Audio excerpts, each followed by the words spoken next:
Stephen, for that introduction. Yes, so I'm going to be talking about some of the work for my thesis on the genetics of bovine leukosis, which, as was talked about earlier, is part of the Resilient Dairy Genome Project, which is looking to incorporate some novel health traits into genetic evaluations in Canada.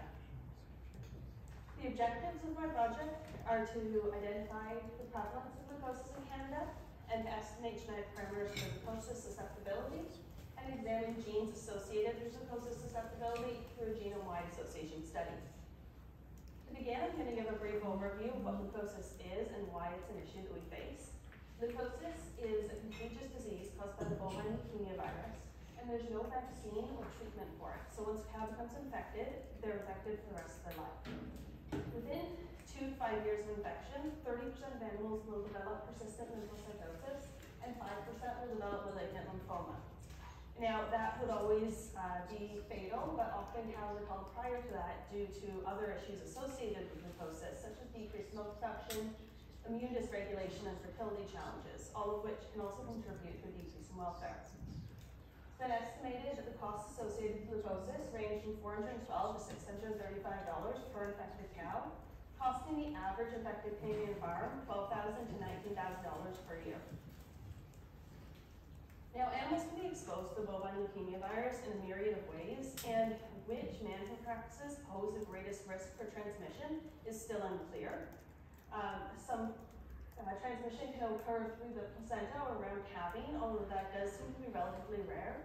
Most transmission is horizontal within the herd once they, either as calves or when they enter the herd, and through anything that can transmit the infected lymphocytes, such as shared needles, rectal sleeves, ear tagging equipment, colostrum, or even mucosal secretions in some highly infectious cases, or really any transfer of bodily fluids that could contain lymphocytes. And once they become infected, it follows this general progression.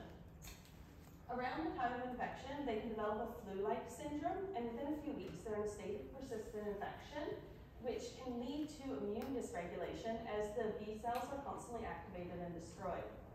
And that strain on the immune system over time leaves them vulnerable to opportunistic infections and can limit their ability to respond to vaccinations for other diseases.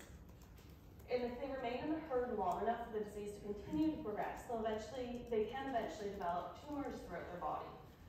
But it really should be noted that this timeline is individual to each cow. Some animals will remain in the persistent infection stage for their entire life, and others will rapidly progress to the opportunistic infections and tumors.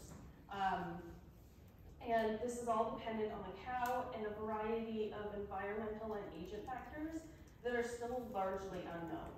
But what we do know is that at any point in this progression, a cow can be spreading the virus to her herd mates and infecting them. So how much of a problem is leukosis here in Canada, as Dave touched on, so I'll go over this briefly. Out of herds which test here in Canada, 87% of them have at least one animal testing positive, and so I'm classifying them as the infected herds. And in those infected herds, an average of 39% of the cows test positive for leukosis. Looking at this within herd prevalence for our infected herds from 2007 to 2021, we can see that it's a problem that's not just going to go away on its own. We have remained fairly constant here. And so this high level of prevalence makes it difficult to use a test and cull strategy used by many other countries to eradicate leukosis, as it's not economically feasible to cull enough cows in a short enough time period to control the spread of the disease. Therefore, we're looking to see if we can find a genetic link to leukosis to help improve resilience. To do that, I used this animal model with the fixed effects of year season of calving and lactation age classic calving and random effects of herd year and added genetic effect to estimate variance components for leukosis susceptibility and therefore to estimate heritability and to get the estimated breeding values or EDVs, which is basically the animal's genetic merit for that trait. With that model, we estimated a heritability for leukosis susceptibility of 0.40, indicating that about 10% of the variance in the phenotype or the trait can be explained by genetic factors. That's a sizable amount of genetic variance that we can work with to develop an evaluation. And so if we want to include leukosis in genetic evaluations, it's important to know what traits it's correlated with so that we know what effect selection might have.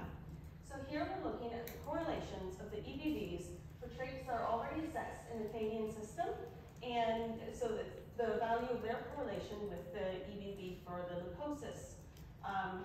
And all traits that are currently selected for had favorable correlations with the leukosis resistant EBVs. One of the more interesting ones that I found was the correlation with herd life, indicating that animals that are less likely to get leukosis have a better chance of staying in the herd for longer, which we've seen in phenotypic studies before. And so it's good to see replicated here in the EBVs. And of course, our two indices, LPI and prodollar, were favorably correlated with leukosis resistance. So animals that are of overall higher genetic worth are less likely to get leukosis.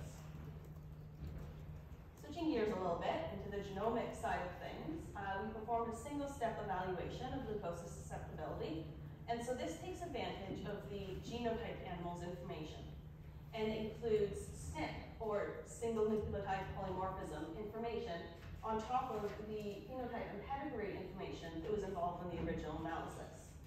And so using single-step GBLUT methodology, we were able to predict GEBVs, or genomic EBVs, which are the same as the EBVs that I discussed previously, except that they include that genomic information. And we were able to look at SNPs that were associated with leukosis through a genome-wide association study, or GWAS. So we wanted to take a closer look at the official sires GEBVs. And so we selected sires that have at least 30 daughters with records to ensure reliability of their GEBVs and no overrepresentation of daughters from a particular herd. We then looked at the proportion of their daughters that tested negative for leukosis compared to their GEBV. And so as expected, animals with a higher or more favorable GEBV had more of their daughters testing negative for leukosis. We can see the bottom 10% of sires based on their GEBV had 51% of their daughters that tested negative for leukosis, whereas the top 10% of sires for their leukosis GEBV had 81% of their daughters testing negative for leukosis.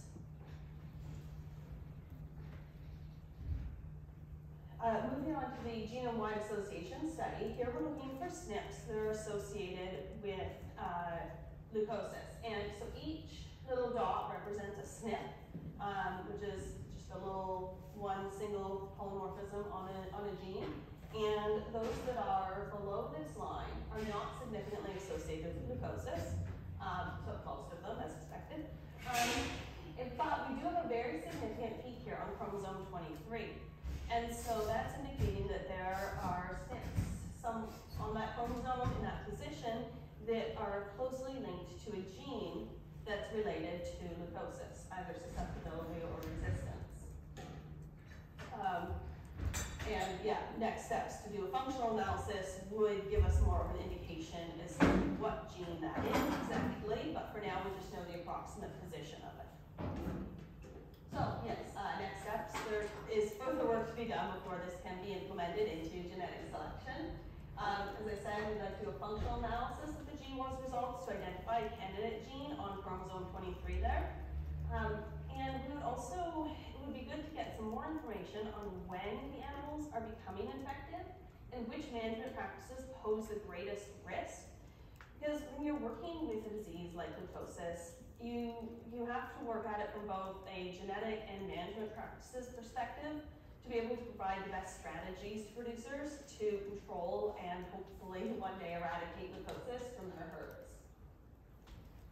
So to conclude, leukosis poses an often unrealized challenge to herds in Canada, and due to its reasonable amount of genetic variance and favorable correlation with other traits that we currently select for, the inclusion of leukosis in a genetic evaluation would allow for the selection of a broader disease resistance. I would like to thank all of our industry and funding partners for their generous support, and I'd like to thank you all for listening. I welcome any questions or comments, or if you have anything afterwards, my email's there, or feel free to come up to me later.